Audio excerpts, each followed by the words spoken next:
Chapter number 4 માં આપણે 11મા લેક્ચરની આજે શરૂઆત કરી.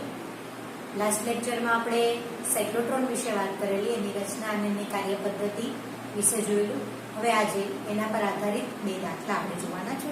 પહેલો દાખલો છે સ્વાધ્યાયનો 4.11 તો રકમ કંઈક આવી છે કે જેમાં ચુંબકીય ક્ષેત્ર 6.5 ગોસ જેટલું અચળ જાળવી રાખેલું હોય તેવી એક ચેમ્બરમાં ઇલેક્ટ્રોનને 4.8 × 10⁶ મીટર પ્રતિ સેકન્ડની ઝડપથી ક્ષેત્રને લંબરૂપે દાખલ કરવામાં આવે છે. આકૃતિ આપણી એ છે જે આપણે ચુંબકીય ક્ષેત્રમાં સાયક્લોટ્રોનના સિદ્ધાંતની વાત કરેલી એ જ પ્રમાણે આવી રીતે સમાન ચુંબકીય ક્ષેત્રમાં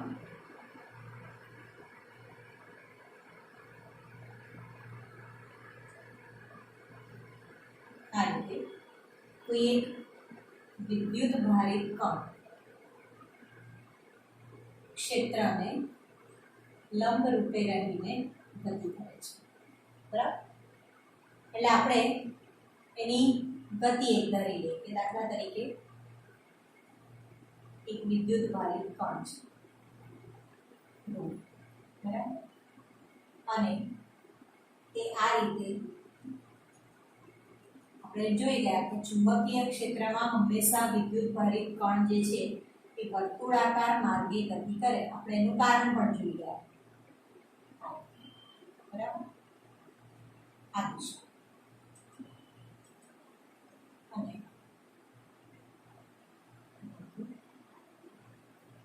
હવે આ પહેલો કણ એને નામ આપી દઈએ અહીંયા A1 બિંદુ, A2 બિંદુ, A3 બિંદુ. સમાન ચુંબકીય ક્ષેત્ર. એટલે આપણે એવું કહી શકીએ કે અહીંયા V2, અહીંયા V1 અને અહીંયા V3. તો આ ત્રણ બિંદુઓ જો આપણે બળની ચર્ચા કરીએ તો એ કેન્દ્રગામી બળ લાગે, જેને આપણે કહીએ સેન્ટ્રીપિટલ ફોર્સ. કારણ કે આપણે જોઈ ગયા કે ચુંબકીય ક્ષેત્રમાં ગતિ કરે એટલે જરૂરી ચુંબકીય બળ જે છે એ કોણ પૂરું પાડશે? જરૂરી કેન્દ્રગામી બળ કોણ પૂરું પાડે? ચુંબકીય બળ પૂરું પાડે. તો કેન્દ્રગામી બળ કેન્દ્ર તરફ લાગે એટલે આને નામ આપીશું પહેલું બળ F1, આને નામ આપીશું બીજું બળ F2 અને આને નામ આપીશું ત્રીજું બળ F3. ગતિ કરે છે એટલે એનો વેગ હશે આ વેગ v1, આ દિશામાં વેગ v2. જેવી વ્યાખ્યા આપણે વિદ્યાર્થી મિત્રો જે આકૃતિ જોઈએ સાયક્લોટ્રોનના સિદ્ધાંતની થિયરીમાં તેવી જ સેમ આકૃતિ છે. અને અહીંયા જે વેગ છે તે a3 જેને આપણે કહીએ, બરાબર? તો a3 આ છે માનાંકમાં, બરાબર? ત્રણ બિંદુઓએ ત્રિજ્યા જે છે એ કેવી છે? એક સમાન છે. બેને નામ આપી દઈએ C. આ પણ R, આ પણ R, આ પણ ત્રણ, બરાબર? એની ત્રિજ્યાનું મૂલ્ય કેટલું થાય? R. F1, F3 અને F2, બરાબર? હવે ઇલેક્ટ્રોન ચુંબકીય ક્ષેત્રમાં v જેટલા વેગથી ક્ષેત્રને લંબરૂપે દાખલ થાય છે. બરાબર? દાખલા તરીકે આપણે પહેલી વાત કરીએ કે A1 બિંદુએ ઇલેક્ટ્રોન પર લાગતું ચુંબકીય બળ A1 બિંદુ F1 જેટલું બળ લાગે છે. F1 બરાબર E V ક્રોસ V. આવું સૂત્ર આપણે ભણી ગયા ચુંબકીય બળ Fm. પણ અહીંયા થશે V1 ક્રોસ V1, સમીકરણ નંબર 1. બરાબર? A1 બિંદુએ ઇલેક્ટ્રોન ઉપર લાગતું ચુંબકીય બળ છે F1 બરાબર E V1 ક્રોસ V1. તેથી આ બળની અસર હેઠળ ઇલેક્ટ્રોન જે છે એ A1 થી A2 ના વક્ર માર્ગે ગતિ કરશે. બળ આ બાજુની દિશામાં લાગે છે, બરાબર? તેથી ઇલેક્ટ્રોન શું છે? A1 થી A2 તરફ વક્ર માર્ગે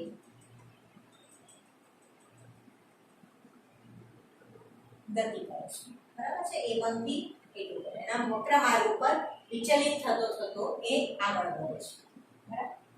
ત્યારે વેગ કેટલો? કે ભાઈ v1 બરાબર v. હવે અહીંયા એક ખાસ નોંધવા જેવી બાબત છે કે આ જે ઇલેક્ટ્રોન છે એની દિશા બદલાય છે જો દરેક વખતે, એનું મૂલ્ય બદલાતું નથી. v1 બરાબર v જ રહે, મૂલ્ય નથી બદલાતું, ફક્ત દિશા બદલાય છે. આપણે થિયરીમાં પણ જોઈ ગયેલા કે વિદ્યુત ભારિત કણ હતો, વર્તુળાકાર માર્ગે ગતિ કરે છે, એના ઉપર qvb જેટલું બળ લાગે અને એની દિશાના મૂલ્યમાં ફેરફાર થાય, બરાબર છે? દિશામાં ફેરફાર થાય છે, મૂલ્યમાં કોઈ પણ પ્રકારનો ફેરફાર થતો નથી. એટલે અહીંયા વેગ કેવો રહેશે? અચળ, v1 બરાબર v જેટલું. અને એની દિશા બદલાય છે અને A1 થી A2 તરફ વક્ર માર્ગે આગળ વધે છે અને એના પર લાગતું ચુંબકીય બળ કેટલું છે? A1 બરાબર E v1 ક્રોસ v1. ત્યાર પછી બીજું A2 બિંદુ, હવે ગતિ કરતો કરતો ક્યાં આવ્યો? A2 એ વક્ર માર્ગે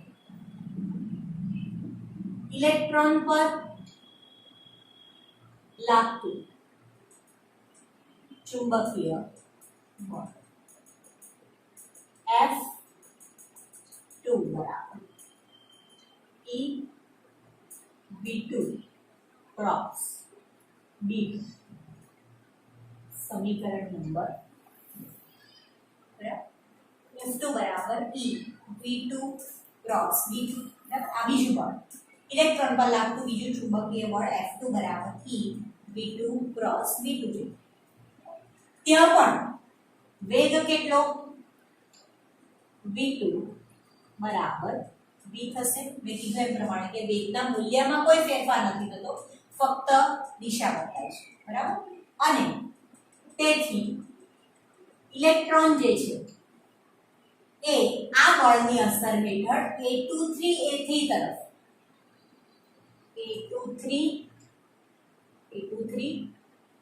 A3 તરફ વક્ર માર્ગે આગળ વધે, બરાબર? ઇલેક્ટ્રોન જે છે એ A2 થી A3 તરફ વક્ર માર્ગે એ આગળ વધે છે, એની ગતિ જે છે એ આ માર્ગે થાય છે. તે જ રીતે હવે જો આ A1 બિંદુએ બળ કઈ દિશામાં લાગે છે? A1C તરફ, બરાબર? એટલે આપણે અહીંયા લખી શકીએ A1C દિશા બળ લાગે છે. બીજું જે છે A2 બિંદુએ કઈ દિશામાં લાગશે? A2C દિશા, બરાબર? અને ત્રીજું A3 બિંદુ બળ કઈ દિશામાં? A3C દિશા. A3 બિંદુએ A3C દિશામાં લાગતું ચુંબકીય બળ F3 બરાબર કઈ રીતે લખી શકીએ આપણે? E v3 cross v3. સમીકરણ નંબર 3. અને ત્યારે વેગ v3 બરાબર પાછું એનું મૂલ્ય તો v જેટલું થશે, તો આ ત્રીજું બળ E v3 ક્રોસ v3, બરાબર? એ ઉપરાંત આકૃતિ મુજબ આકૃતિમાં જુઓ, જે વિદ્યુત ભારિત કણ ગતિ કરે છે, ઇલેક્ટ્રોન જે ગતિ કરે છે એની ત્રિજ્યા સરખી છે, દેખાય? r r r.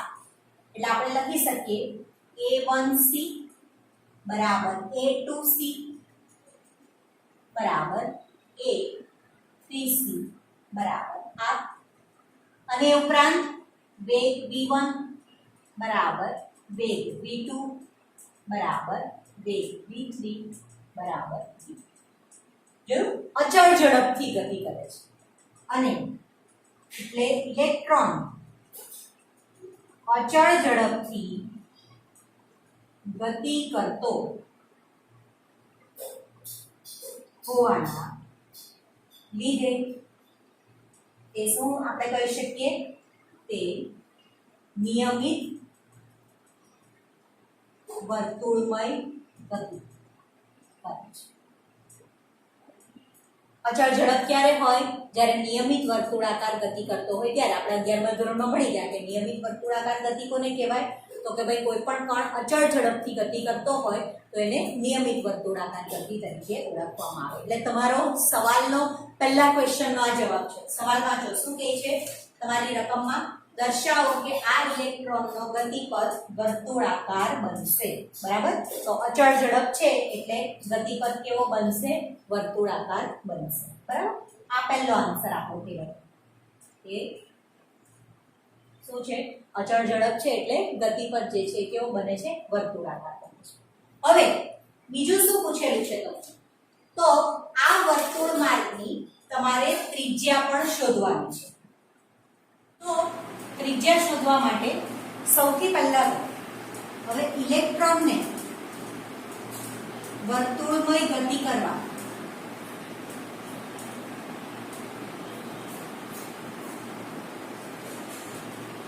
જરૂરી કેન્દ્રગામી બળ કોણ પૂરું પાડે, ચુંબકીય બળ. એટલે આપણે લખી શકીએ Fc બરાબર Fm. બરાબર, મૂલ્ય આપણે આપી.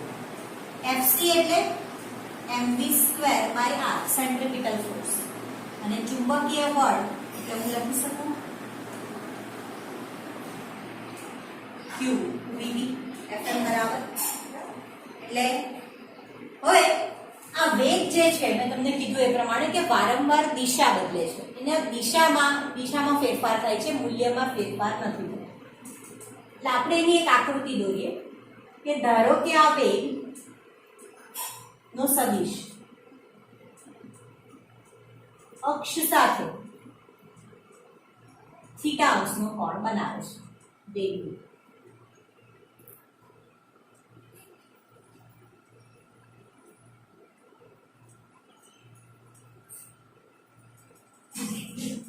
બરાબર, તો આ એનો લંબ ઘટક થાય, આ દિશા. બરાબર, આ લંબ ઘટક છે, આ વેગ v છે, અને આ જે છે એનો સમાંતર ઘટક છે. એ સમાંતર ઘટક એટલે vb. બરાબર, જો આ લંબ ઘટક વિલંબ છે તો આ પણ સામેનો વિલંબ જ થાય, અને આ vb. બરાબર, તો અહીંયા એનો લંબ ઘટક અસ્તિત્વ ધરાવે. એટલે આપણે આ રીતે લખીશું, સૂત્રમાં ફેરફાર કરવાનો, m વિલંબ, કારણ કે હવે ઘટક લેવાશે. કારણ કે એમ ઘટક લેવાય કારણ કે અક્ષ સાથે થીટા અંશનો કોણ બનાવે છે. દરેક વખતે જુઓ, ધારો કે આ અક્ષ લો, આ અક્ષ લો. બરાબર, તો દરેક જગ્યાએ થીટા અંશનો કોણ બનાવશે. બરાબર, એટલે એનો લંબ ઘટક જે છે એ અસ્તિત્વ ધરાવે છે. બરાબર, v² છે જોઈ માટે m વિલંબ વિલંબ એક ઉડી જાય એટલે અહીંયા એક જ સ્ક્વેર છે અને અહીંયા એક છે, એટલે m વિલંબ ના છેદમાં r q. લખાય. બસ, તો આપણે વર્તુળ માર્ગની ત્રિજ્યા શોધવાની છે. બરાબર, તો એમાં સૌથી પહેલા આપણે વિલંબનું સૂત્ર મૂકવાનું. હવે આકૃતિ પર જાઓ. આકૃતિમાં જુઓ sin થીટા સામેની બાજુ છેદમાં કર્ણ, સામેની બાજુ છેદમાં કર્ણ. થીટા સામેની બાજુ એટલે વિલંબ, વિલંબ ના છેદમાં કર્ણ, કર્ણ એટલે આ તો v થાય. માટે વિલંબ v sin થીટા. બરાબર, આને સમીકરણ નંબર 1 આપીએ છીએ. સમીકરણ 1 માં વિલંબની કિંમત મૂકતા, બરાબર, સૂત્રમાં કિંમત જ મૂકવાની છે. તો m વિલંબની જગ્યાએ v sin થીટા ના છેદમાં r is equal to qb. બરાબર. તમારે શોધવાની છે વર્તુળ માર્ગની ત્રિજ્યા, એટલે તમારે શું કરવું પડે, r ને તમારે કરતા બનાવવો પડે. તો r ને કરતા બનાવો તો r બરાબર લખાય mv sin θ ના છેદમાં qb. બરાબર ને, r બરાબર qb નીચે જશે. ચાલો હવે અહીંયા દરેક વેલ્યુ તમને આપી દીધેલી છે. θ બરાબર થશે 90 ડિગ્રી. v અને b, આ v બળ તરફ આવતી દિશામાં અને ચુંબકીય ક્ષેત્રની દિશા છે અને આ વેગની દિશા છે. બરાબર, એટલે v અને b પરસ્પર લંબ થશે. તો આ v અને b વચ્ચેનો ખૂણો એટલે θ, તો θ બરાબર 90 ડિગ્રી. ચાલો m ઇલેક્ટ્રોન માટે છે એટલે 9.1 × 10⁻³ v કેટલો આપેલો છે રકમમાં જુઓ. બરાબર, 4.8 × 10⁶ 4.8 × 10⁶ મીટર પ્રતિ સેકન્ડ. બરાબર, અને બીજું શું તમને કીધેલું છે, q નું મૂલ્ય એ તો 1.6 × 10⁻19 અને b કેટલા આપેલા છે 6.5 × 10⁻⁴. b બરાબર 6.5 × 10⁻⁴ ટેસ્લા અને q નું મૂલ્ય 1.6 × 10⁻⁹. માટે r બરાબર m એટલે 9.1 × 10⁻31, v કેટલા 4.8 × 10⁶ છેદમાં q નું મૂલ્ય કેટલું 1.6 × 10⁻⁹ ગુણ્યા b નું મૂલ્ય કેટલું છે 6.5 × 10⁻⁴. બરાબર, અને આનો તમે ગુણાકાર ગુણકાર કરશો એટલે r નું મૂલ્ય આપણને મળે છે 4.2 × 10⁻² મીટર. બરાબર, આ તમારો આન્સર નંબર 2. ઇલેક્ટ્રોનના ગતિપથની વર્તુળમાર્ગની ત્રિજ્યા. બરાબર, એટલે ઇલેક્ટ્રોન વર્તુળાકાર માર્ગે ગતિ કરે છે એમ પણ આપણે સાબિત કર્યું, અને એના વર્તુળાકાર માર્ગની ત્રિજ્યા કેટલી મળી, r બરાબર 4.2 × 10⁻² મીટર જેટલી આપણને એના ગતિપથની ત્રિજ્યા મળે છે.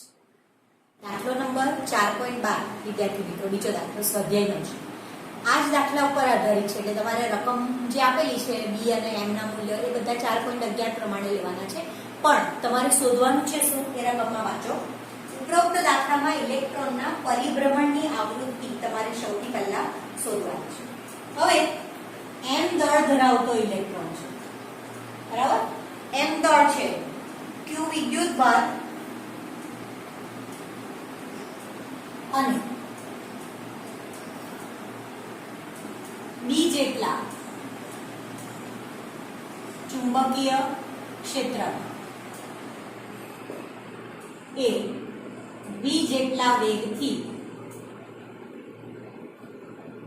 લંબ રૂપે દાખલ થાય છે ઇલેક્ટ્રોન. બરાબર, તો એની વર્તુળ માર્ગની ત્રિજ્યા r બરાબર શું આપણે સૂત્ર પડી ગયા, mv ના છેદમાં qb upon qb, પણ v બરાબર r ઓમેગા. બરાબર, તેથી r બરાબર m, v નું મૂલ્ય r ઓમેગા ના છેદમાં qb. r આપણે આગળ ભણી ગયા છે, r કેન્સલ, ઓમેગા ને કરતા બનાવો તો આવશે qb ના છેદમાં m. ઓમેગા બરાબર કેટલા, તો કે ભાઈ ટ્વાઇસ પાઈ f બરાબર qb બાય m, ઓમેગાની કિંમત. અને એમાં આપણે આવૃત્તિ શોધવાની છે એટલે f ને કરતા બનાવવાનું. f બરાબર qb ના છેદમાં 2 પાઈ f.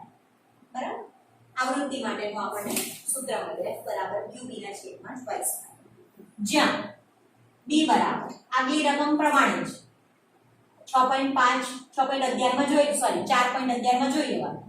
6.5 × 10⁻⁴ ટેસ્લા હતું, m બરાબર 9.1 into 10 raised to minus 31 kg અને q બરાબર 1.6 into 10 raised to minus 19. સૂત્રમાં કિંમત મૂકી દો તો f બરાબર 1.6 into 10 raised to minus 19 ગુણ્યા b 6.5 ગુણ્યા 10 ની minus 4 ના છેદમાં 2 ગુણ્યા 3.14 ગુણ્યા m 9.1 into 10 raised to minus 31 માટે f બરાબર 4 ગુણાકાર ભાગાકાર કરશો એટલે મૂલ્ય આવે છે 1.82 ગુણ્યા 10 ની 7 હર્ટ્ઝ. એટલે આપણે લખી શકીએ f બરાબર 18.2 ગુણ્યા 10 ની 6 હર્ટ્ઝ અથવા તો આપણે લખી શકીએ f બરાબર 18.2 મેગાહર્ટ્ઝ. બરાબર, આ તમારી આકૃતિ 18.2 મેગાહર્ટ્ઝ પહેલો જવાબ. બીજું એ પૂછેલું છે કે તેનું મૂલ્ય ઇલેક્ટ્રોનની ઝડપ પર આધારિત હશે. શેનું? f નું મૂલ્ય. બરાબર, તો હવે આપણે એમ કહી શકીએ કે કણના વર્તુળમાર્ગની ત્રિજ્યા r એ કણની ઝડપ પર એ આધારિત નથી. f કારણ કે જો f ના સૂત્રમાં જુઓ twice pi f બરાબર qb by m માટે f બરાબર qb upon twice pi m. તેના પરથી આપણને એનું મૂલ્ય મળ્યું. તો એમાં કશે પણ તમને ઇલેક્ટ્રોનની ઝડપ દેખાય છે? v નથી દેખાતી. બરાબર, તો v નું મૂલ્ય આપણે અહીંયા છે જ નહીં આવૃત્તિ શોધવા માટે. તો એ આવૃત્તિ વેગ ઉપર કઈ રીતે આધાર રાખી શકે?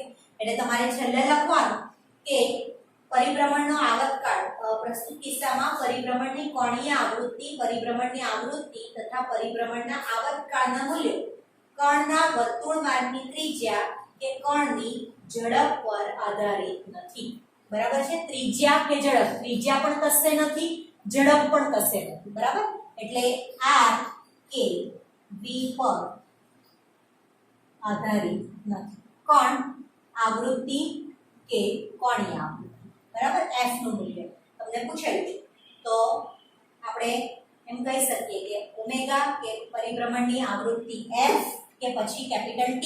બરાબર, પણ આધારિત નથી, f પણ આધારિત નથી, ઓમેગા કે પછી t. f આવૃત્તિ, ઓમેગા કોણીય આવૃત્તિ અને t પરિભ્રમણનો આવર્તકાળ. આ ત્રણે ત્રણ જે છે એ r કે v પર આધારિત નથી કારણ કે આ સમીકરણ જે છે એમાં r કે v આવતા નથી એટલે એના પર આધારિત નહીં થાય. બરાબર, આમાંથી તમે f નું મૂલ્ય ધારો કે તમે હોય તો અહીંયા twice pi f કરીને ઓમેગા પણ લખી શકો. તો ઓમેગા બરાબર qb by m થાય એટલે એમાં પણ r અને v નથી આવતા. અને કેપિટલ T એટલે આ 1 upon t થાય. f is equal to 1 upon t. તો 1 upon t બરાબર twice pi m ના છેદમાં qb. તો એમાં પણ r કે v નથી આવતું. એટલે આવૃત્તિ, કોણીય આવૃત્તિ કે પરિભ્રમણનો આવર્તકાળ એ ત્રિજ્યા કે ઇલેક્ટ્રોનના વેગ ઉપર આધારિત નથી. બરાબર, તો આ વિદ્યાર્થી મિત્રો બે દાખલા હતા, સ્વાધ્યાય 4.11 અને 4.12. બંને એકબીજા પર આધારિત, સાયક્લોટ્રોન પર આધારિત આ ખૂબ મહત્વના દાખલા છે. થિયરી પણ સાયક્લોટ્રોનની એટલી જ અગત્યની, દાખલા પણ એટલા જ અગત્યના છે. તો આજનો લેક્ચર અહીંયા પૂરો કરીએ છીએ. નેક્સ્ટ લેક્ચરમાં ફરી પાછા મળીએ. ત્યાં સુધી good bye, take care and thank you.